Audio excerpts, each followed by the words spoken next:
Welcome to the Hermitcraft recap. My name is PixelRiffs. Our writer is LoyXP. Captions on this video were provided by Liara.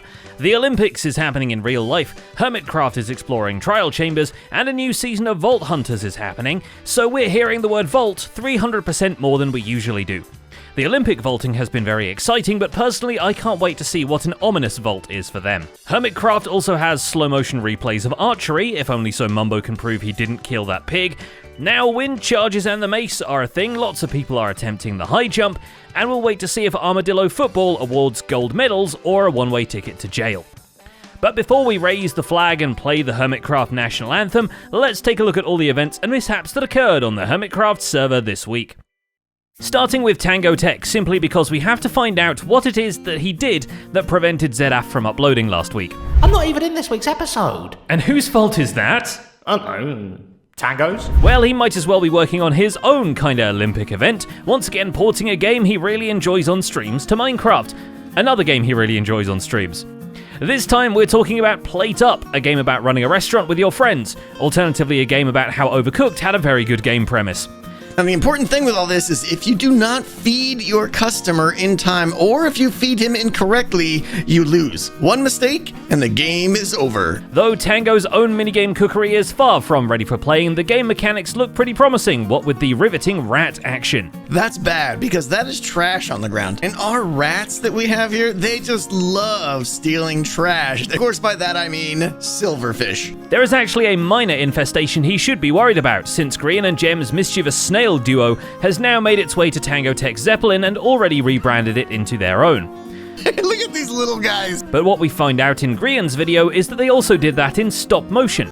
Stolen an airship and stolen our hearts. What will they get up to next? Either way, I don't see how any of that interfered with ZF's creative process. I think he just defaults to blaming Tango whenever confronted. And someone should probably confront ZF about the way his magma shop works. Essentially, the entrance is only accessible to people who are actively on fire, since you can use the damage ticks to scale 1.5 tall blocks. But also inside the shop floor is all magma, meaning you'll need to shift walk the entire time until you need to open the selling shulker, at which point your shins start melting. God, this is Zed. Why? Pearlescent Moon, for one, just wind charge jumps in, which itself is an awful idea because it exposed Zed after the fact that wind charges exist, and you know that can't be good. After all, this is the man who solved being threatened by the Popo by blowing up his shops himself. This one's mostly water, so that's not exactly fair. I get the fun of blowing up my own shop, not you. See? Jevin appears to be much less governable. With the increase of permit office activity, Jevin begins to question the whole license system, very vocally and very publicly in writing on walls. By building a massive slab of stone, he alters the map displaying that area into a flyer decrying the Po, singular, and spreads it on item frames across the shopping district. Because I've never done anything like that, and I enjoy the challenge. By comparison, it is pretty shocking to see him agree to help take down half of the prank he did over Good Times with Scar's Unalive star. But Scar has plenty to take down as it is, and any help is appreciated. The ore mountain he needs to remove turned out to be a much bigger beast than he thought. And if while he's at it, Ijevin takes down the whole governing system, who's to blame? Huge thank you to Mr. Hills, Cub, and Skizzly Wizzleman for helping me tear this down. It took 5 hours. Where once stood the monument to mining off-camera, Scar raises a custom taiga biome populated by custom stripped acacia redwoods, which are obviously orange woods for the record, but it's not like the Crimson Hi-Fi shop is stocked up. I'm just in my little happy river, thinking happy thoughts about my happy banks. The pop-up trouble hits Wells Night as well, but he especially is in a curious position of one way or another having to start a brick-and-mortar shop. He does have the brick permit. To the dismay of weapon lovers everywhere, he does not sell mortars.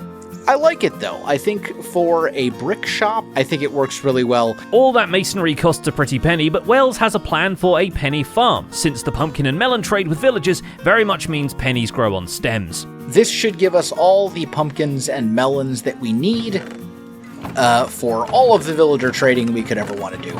Well, here in real life, Joel Smallish Beans has conjured a whole bunch of money for charity, and all he had to do is build a skyscraper in Minecraft.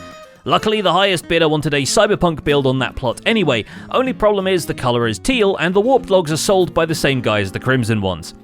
Still true to his word, Joel even fills in the interiors of the prized penthouse, though there are no stairs leading up to it yet. It's a shame there's no way up, as this is the staircase currently. And yeah, that doesn't really suffice. We'll fix that in the future once we think of more things to add. What no one asked him to do is put a giant armor stand of the Stay Puft Marshmallow Man into Impulse SV's town, but we're all happier for him having done that. Before we can find out if busting makes Impulse feel good, Azuma puts another prank into his city streets, but that's a whole other can of fish. Oh, we're doing it! We're doing it! This is evil! Trick is, Azuma Void has been playing around with the assorted new potions, especially since the weaving one allows you to sustainably farm cobwebs. You may or may not need to torture Alays to do that though. But it ain't done just yet. We got a few more bells and whistles to put on this contraption. Gemini Tay, in the meantime, uses the new armor stand capabilities to tell us about the time she caught a fish this big. Way less armor stands, way bigger effect. With the August 2nd deadline closing in, Gem moves her shop offshore, but off any shore and into a boat. Also, she puts together a redstone farm for her sea pickle trade, much to the delight of Pearlescent Moon, and discovered wind charges can flip trapdoors, much to the dismay of Pearlescent Moon. No, don't do those ones. I can be so annoying, Pearl. But the server authorities have to lead by example, and Grian actually has to establish a Prismarine shop. Fittingly, it's a seaworthy gazebo meant to mirror his secret fishing shrine under the Magic Mountain. This is where I'm going to leave the Prismarine Palace just for now, because this build can go over a couple of episodes. As for Cubfan, he needs to redo the whole glass collective garden of pillars into something less explodable. The new Garden of Transparency is much more like a marble banana, but it does put ZF front and center, which is one thing it has in common with this very show. ZF technically is not part of the Stained Glass Collective, but he did want to be involved in this, so we put him in the center, basically. At least that's one thing that we can start selling again for you. But the biggest problem the permit office is facing is that there are now many more items in the game that do not have any permits attached or granted. Cub and Grian mill it over, and Cub sure has plenty of experience with the wonders of the trial chambers. After all, he has now beaten an ominous trial without having to fight much of anything himself. Instead, he played support, while his army of armored dogs cleared out any and all threats for treats. Many an armadillo were brushed, not a single dog has perished. XP Crafted has had enough of looking at the cyan and orange blocks of his Ocean Monument base, so he heads to a trial chamber. Which, now that we think about it, has exactly the same color palette, but hey, at least Corrales is there. There's... Oh, yo! Oh.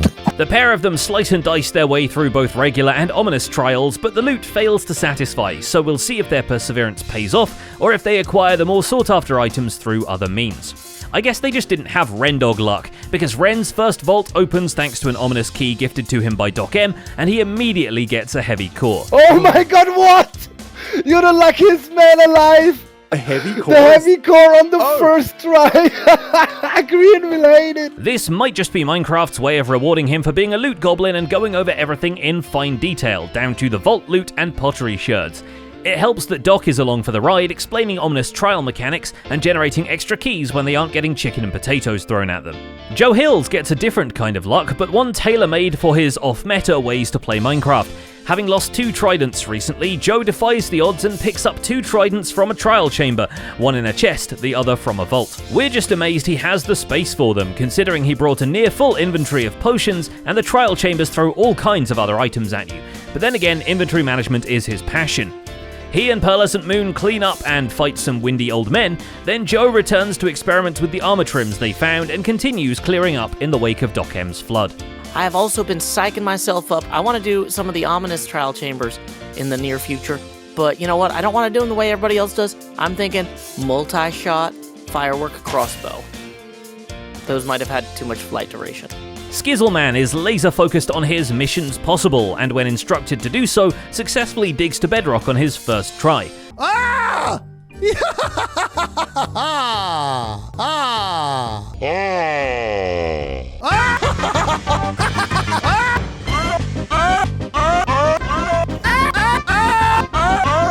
He only has a slightly more difficult time selling the loose collection of mined resources to Cubfan as a mystery box in exchange for a diamond block.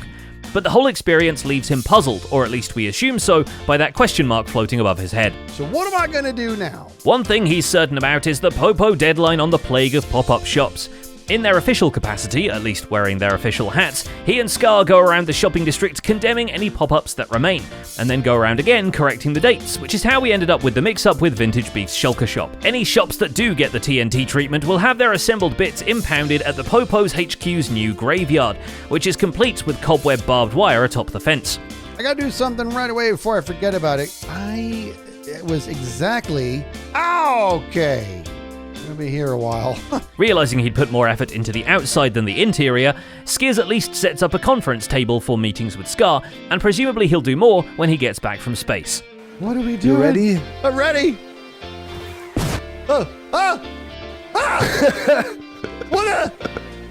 Don't get off to a pig! I didn't! Back on Earth, Skiz was part of Impulse SV's first foray into a trial chamber, and seeing wind charges in action was enough to convince Impulse it was worth going back. He plans to incorporate them into stretches of his Metro Mayhem parkour course, whether to help contestants over certain obstacles or to activate redstone features at range and at random. So Impulse sets up farms around breeze spawners and for good measure the rest of the trial chamber too. But when he gets back to the Cyberpunk City project, he finds a mysterious chest with a stone block above, and the contents turn out to be... nothing? Oh, I gotta break this block just to see what's inside this chest. All right. No! It turns out to be Azuma pranking him with silverfish. Now, the infested potion allows them to be produced in vast quantities, but X didn't count on Impulse having Silk Touch. Oh no! Wait, they're gonna tear apart my parking lot, man. What the heck? At least there's one other person to be pranked, so the two agree to leave the area bugged for B-dubs. For his part, B-00 returns from vacation to judge the builds that have popped up since, but seems to have escaped the judgment that has befallen the server's pop-up shops. We're not sure if Shorty counts, because it's popped up in a different place, as Big Terracotta's small neighbor, but it's still made some big sales, so they can at least bribe the Popo if he needs more time. Almost 4 stacks. We're not selling anything. The shop has been moved. This is supposed to be flipped. But 1.21 has also arrived, so Skiz and Tango give him an up-close look at wind charges and the mace, which is fair to say he doesn't take to immediately. There we go. Say a good catchphrase. Stop! It's hammer time! Oh! Dang it! Minus the hammer. He's got more important things to do, like compare notes with Scar on how he made those trees. Oh, sure enough, you can see through to the sky right there. Yeah, that's how you do it. Oh my gosh. And finally there's Mumbo, who also has an appreciation for a well-crafted tree. Taking a literal leaf out of Scar's book, he restyles some of his own homegrown vegetation to include similar details and better blend with the redwoods in the distance. Unfortunately for him, Scar has parked an evoker nearby, and Mumbo gets vexed every time he goes near his pile of shulker boxes. But Scar fares just as badly when he comes over to explain, so perhaps the guy was better off getting dispatched after all. Okay, punch me. Get your revenge. Just give me a punch. Scar, you're not the only person on this server, buddy. Meanwhile, Mumbo's frame-by-frame analysis of the pig and bow incident might absolve him of any wrongdoing, but that depends whether the Popo decide to press charges. They're more likely to be concerned with his iron shop, and in case he needs to cover legal fees, Mumbo breaks ground on a more permanent shop front. Actually more of a shop below, because it's accessed by a slime block elevator leading to a mine shaft diorama where the goods will be purchased. Assuming Mumbo wants them to be purchased anyway, he's still trying to convince people not to buy item frames, despite having set up a bartering farm for leather now. He could have gone the Hoglin route, but either way, the server has had quite enough mistreatment of pigs. And that's about it for this week's recap. Our writer is LoyXP, and my name is PixelRiffs. Captions on this video were provided by Liara. Don't forget to leave a like while you're still here, and subscribe so you won't miss future recaps. Thanks for watching, and we'll see you next week.